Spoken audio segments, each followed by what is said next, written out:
Many generative AI projects fail due to poor team design.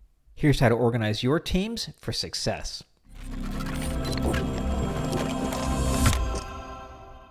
Welcome to episode 40 in Prolego's Generative AI series. This is our third video on performance-driven development, or PDD, a methodology for building systems powered by large language models.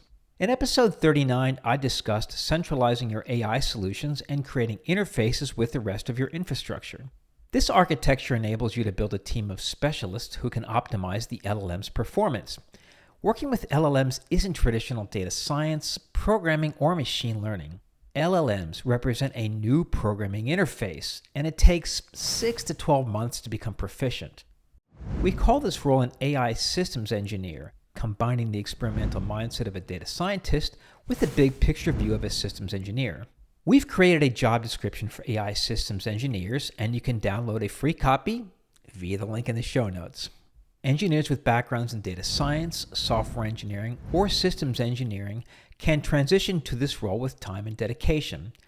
Even product and project managers with minimal technical experience are successfully building LLM-based solutions.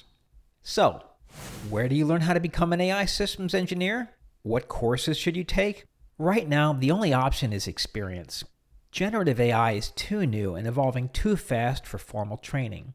If you want to learn to build LLM systems, you need to dive in and start doing it. Start by exploring performance-driven development. There's a link in the show notes.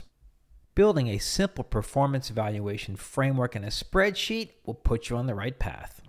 If you found this useful, I hope you'll join the thousands of data, analytics, and AI professionals who subscribe to our weekly email newsletter. Now don't worry, this isn't the same irrelevant AI hype already filling your inbox and LinkedIn feed. Instead, we share assets used by the world's most successful companies like job descriptions, strategy templates, case studies, code samples, and more.